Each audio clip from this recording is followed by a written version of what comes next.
Greetings from just off Orwell Lane. The Shadow, the Cold Death, from December 19th, 1937, has been lost. So tonight, I present episode 14 of Orson Welles' The Shadow, entitled The Voice of Death. Originally airing the day after Christmas in 1937, it had a script by Carl Bixby, a script that was recently reprinted by Sanctum Books in their double novel reprint number 42. Enjoy.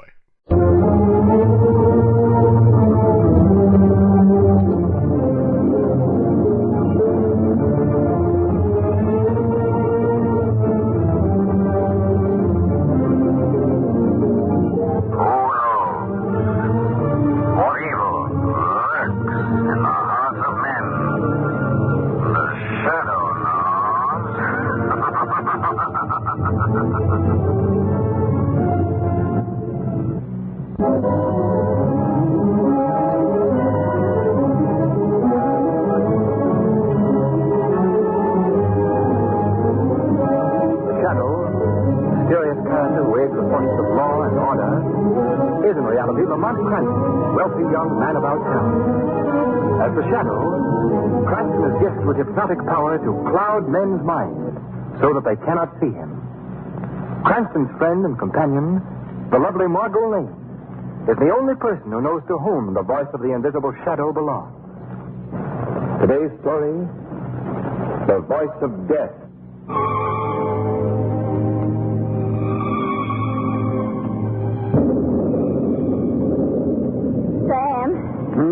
Yes, Annie. You almost finished reading your paper? Yes, Annie. Time to go to bed, ain't it? Yes, Annie. Better make sure all the windows are shut. Sounds like a real mean storm coming up. Yes, Annie. Sam. Yes, Annie. Did you hear that? What? You hear it? Sounds just like little kittens. Yeah. Well, I wonder where they come from.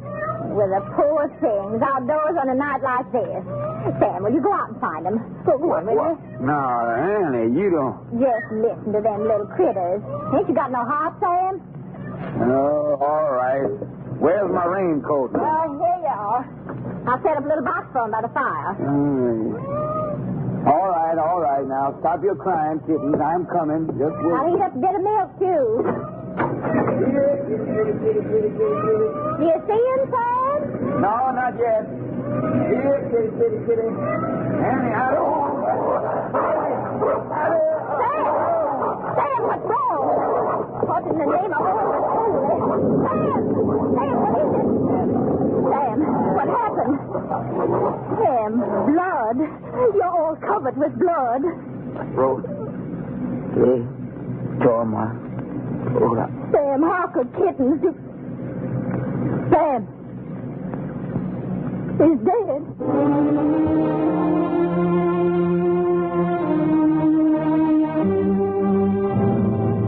Well, I must say, Lamont, that we picked a fine day to go visiting.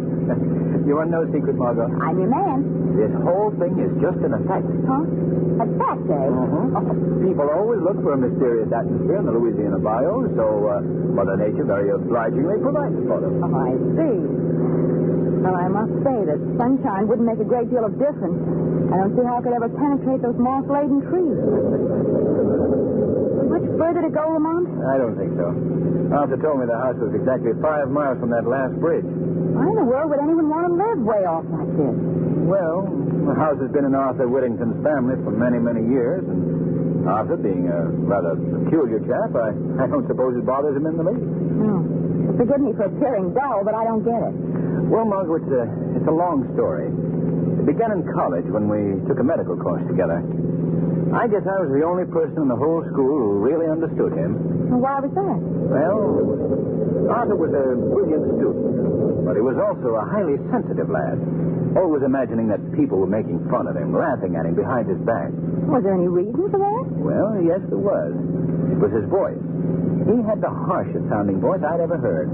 It cracked, it rasped, it did everything that a voice shouldn't do. Really? In fact, it was his voice that made him leave medical school. I don't follow you, Lamont. Well, it all happened one day in class. Arthur had prepared a paper, an excellent paper that he had to read aloud to the student body. Gentlemen, please. You may proceed, Mr. Whittington. Mr. Whittington, where are you going? Wait, why are you leaving the classroom? He threw down his paper and walked right out of the room.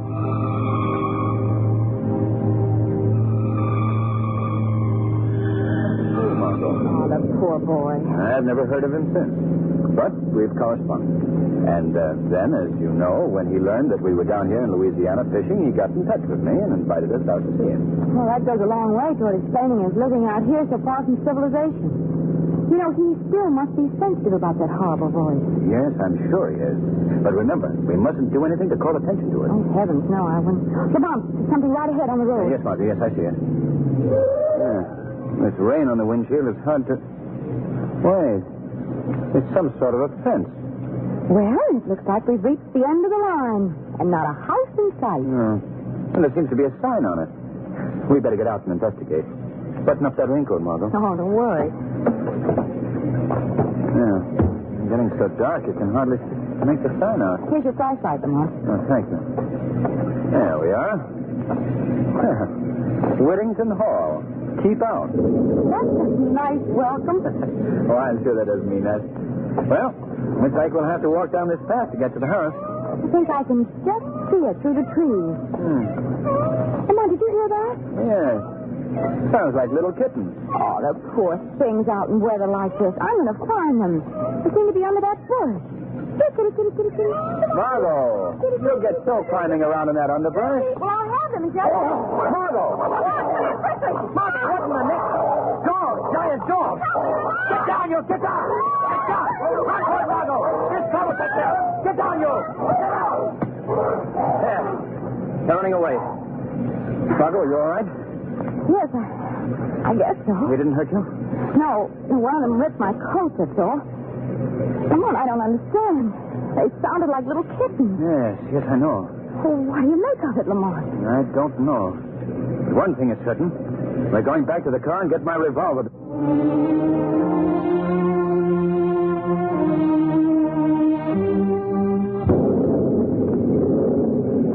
Lamont, I've never seen such an eerie-looking house in my life. The broken shutters and the crumbled stairs and the unpainted walls. Don't tell me that this is the Whittington mansion. I guess it is, Margot. I wish we were back in New Orleans. Well, if you'd rather we... Oh, no, we've come this far. Go ahead and knock at the door. I promise you, if a ghost answers, I won't be surprised. No. Frankly, nor will I. You going to tell Mr. Whittington about the dogs? Of course. Why not? Well, it may sound a bit strange in the telling. Dogs that sound like little kittens. Well, he may know who's... What do you want? Oh, good evening. We'd like to see Mr. Whittington, please. What is it about? He's expecting. There are no guests expected here tonight. Well, if you'll say that Miss Lane and Mr. Cranston are I here... tell you that Mr. Whittington is not seeing anyone tonight. Yes, sir. What is it? People here, Mr. Arthur. Oh, Arthur. It's Lamont Cranston. Lamont, come in. Come in. Jasper, you old fool. I told you we were expecting Mr. Cranston. Sorry, Mr. Arthur. Come in, sir, please. Well, Lamont, I'm glad you were able to come. It's good seeing you again. Well, thank you, Arthur.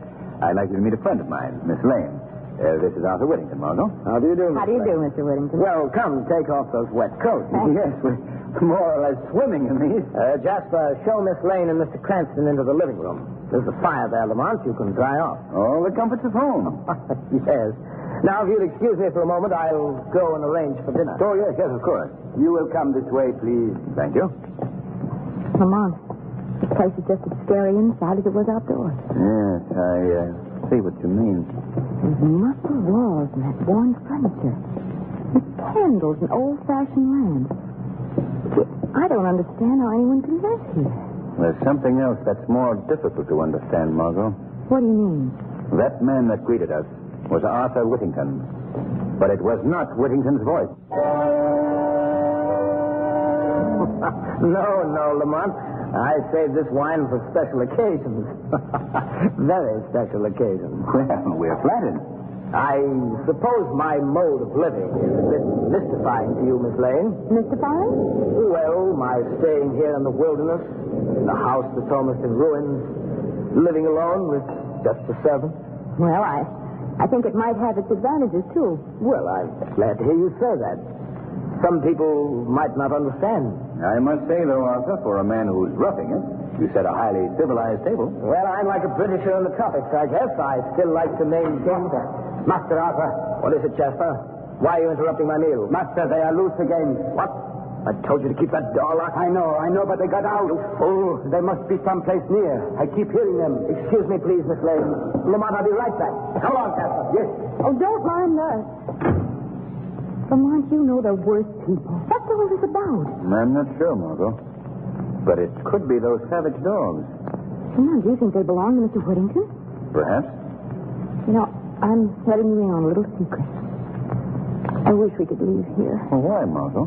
Well, the way Arthur Whittington acts, the way he talks, the way he looks at you. I don't know, it just sends shivers up my back. But we can't leave now. Not until the storm is over, at any rate. Oh, I certainly wish that we'd never... Lamont, do you hear that? Yes. That same sound. They're near the house this time. Why should he have such beasts around here? And how did they get the voice of a cat? That's something we'll find out when Arthur returns. I'll just go... What was that? It was a human voice. It sounded like it came from someplace here in the house. Yes. Oh, I don't like this place, Lamont. When he comes back, I think you should ask for an explanation. I think we should know about those dogs and that mining, too. Yes, when Arthur returns... I have returned, Lamont. I didn't hear you come in. What was that about? My returning, Lamont? Well, Arthur, both Margot and myself are very curious to learn something about two giant dogs that we encountered on our way in here. Yes? What about them? Well, we wondered just how it was possible that these huge animals had the vocal cords of tiny kittens. Oh, Lamont. I shouldn't have given you that last glass of wine. No, but it's true. I saw and heard them, too. Oh, now come, Miss Lane. I'd say your imaginations were working overtime. Who is that, Arthur? What? Well, what are you talking about? There, hear it? That voice. Someone in this house. Arthur, we've got Yes. Yes, I know. Now that you've heard him, I'll have to explain his presence. Well, who is it? Why did he cry out like that? Miss Lane, that was a cousin of mine, Frank Harper. He's in one of the rooms off this corridor. He's locked in that room because he's not right mentally. Oh. I'm sorry you had to learn about this. Family skeletons are never very pleasant topics. Harper. Yes, you see, my dear cousin Harper. I've gotten free of my shell at last. Oh. And now... do you hear me? No, I won't. Help me, you two. Help me. He can't keep me here like this. Look, get back to your room. No, let me go. Take it easy, Arthur. I must handle this my own way. Don't let him bring me back. Help me. Come in here with me. No. Lamont. Oh, Lamont, that was horrible. Yes, and it was also very revealing. What do you mean? The voice of that man Harper is the same one that used to belong to Arthur Whittington.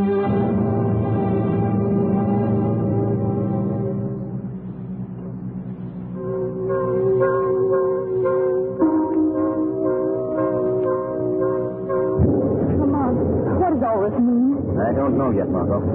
Some way, somehow, that poor creature that rushed in here has been given Whittington's voice.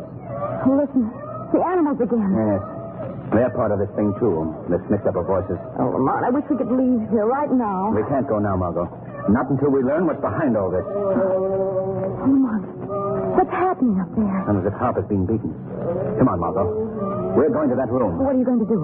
I want to talk to that boy. Quietly, Margot. We must get down the hall without Whittington hearing us.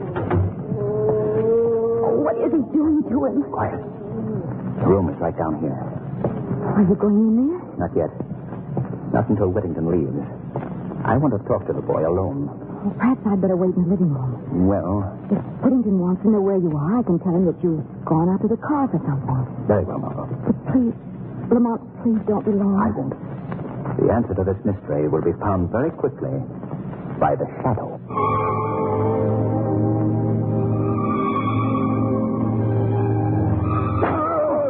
That'll teach you not to go running around this house. Now you stay here and be quiet, understand? Either to obey me in the future. Good night, my dear cousin.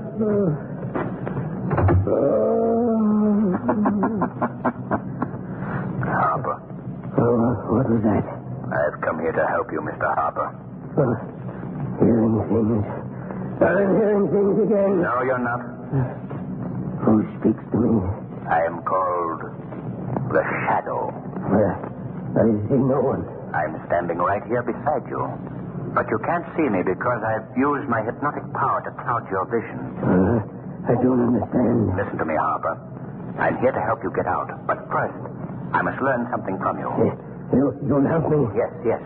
But tell me, why are you here? Why has your cousin kept you locked in this room? He's jealous of me. He always has been. How did he get you into this house? I came to visit. Just like that couple I saw in the dining room tonight. But I never got out. They never will either. Why do you say that?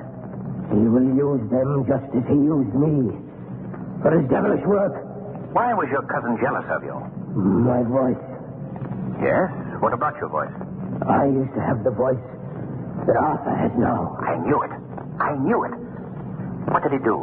How did he accomplish this transference? Came to my house one night. Had dinner. I felt drowsy. I'd been drugged. Yes? Then what happened? Well, when I came to, I was in his laboratory. He has a laboratory here in the house? Yes. I was strapped to a table. I fought to get loose, but it wasn't any use. Then he clamped an ether cone on my face. I passed out. And when you came to? When I came to, it must have been days later. I had his voice, this horrible voice of his, and he had mine. And you've been kept prisoner here ever since? Yes, always in this cell. In this same cell. Even the dogs get out, those savage dogs that he gave the voices of little kittens. Oh, I see. That accounts for the dog. Well, I promise you this, Mr. Harper. You shall be free to leave this cell of yours after tonight.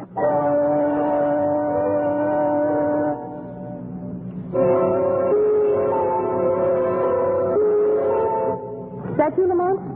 No? Oh. I'm sorry. Oh, Mr. Whittington. Where is Lamont? Well, he went out to the car for something. He should be right back. I see. Well, perhaps you'd like me to show you your room while we're waiting. Oh, no, thanks. That's all right. I'll wait for him. I'd rather you'd come with me now, if you will. I have several chores to perform, and I'd just like you to know where your room is. Oh, very well. Just down this hall, Miss Lane. Thank you. I think you'll be very interested in what I have to show you. This will be your room. Won't you step inside? All right. Is there a light that I can... What are you doing? I'm just making sure that no one will disturb us, Miss Lane. Why did you lock that door? You'll see. Now we'll put on this lamp. There. What's wrong? What is this place? This is my laboratory, Miss Lane. My workshop, where I conduct my experiments. Let me out of here and unlock that door at once. I'm sorry, but you're staying You here. don't let me out. I'll call for help. Lamont will hear me.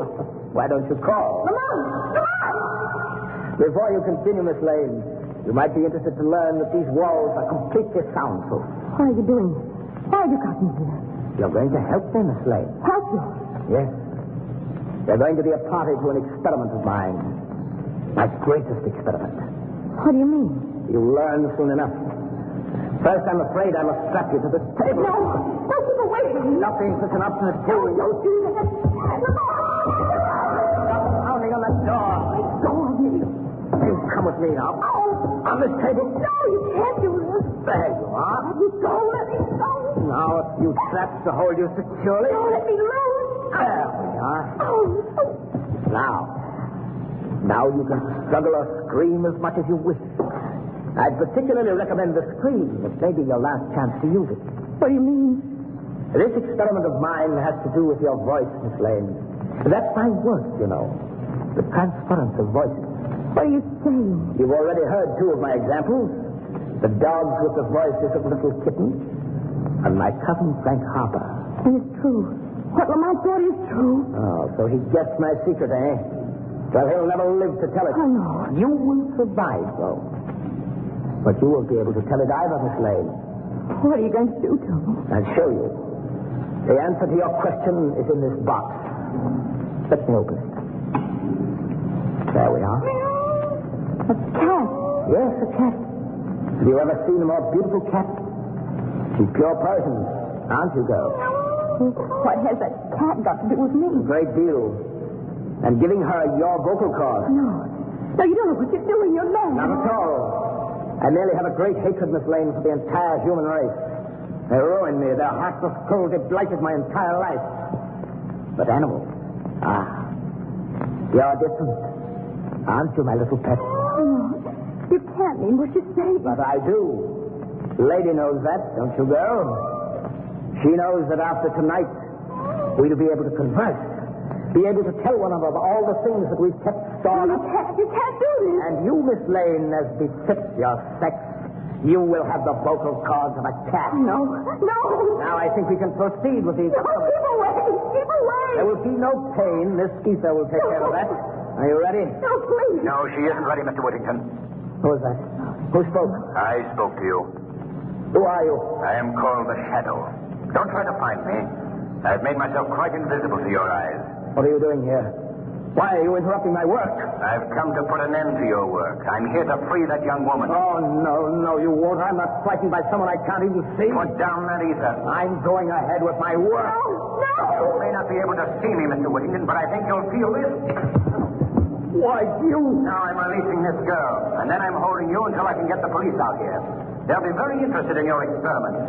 You think you can keep me here, do you? The light. Put out the light. Now, Mr. Shadow, I am invisible too. And I'm getting out here right now. Stop him. He's going through those cases. Come back here, Whittington. Come and get this Shadow. Come on, Margot. He's not getting away. There he is, crossing the lawn. Evidently trying to get to our car. Look, Margot. Those two figures running after Whittington. It's the dogs, the giant dogs. They're chasing him, Lamont. Well, they're tearing the pieces. Whittington, the car. Oh, Lamont, you should do something for him. I'm doing something for you, Margot. They'll have to come on at you. Quick, back to the house. Oh, they're coming at us, Lamont. I'll never say. All right, you stand still, Margot. I'll take care of them.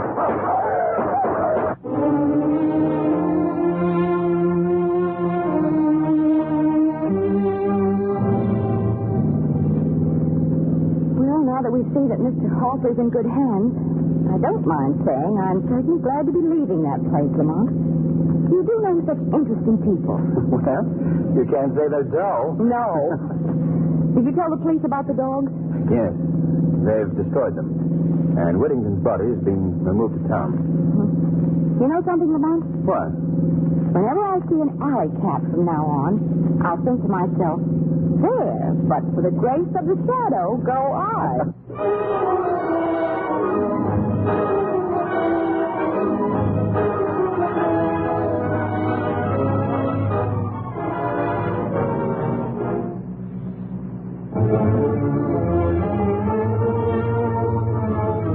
Weed of crime bears bitter fruit.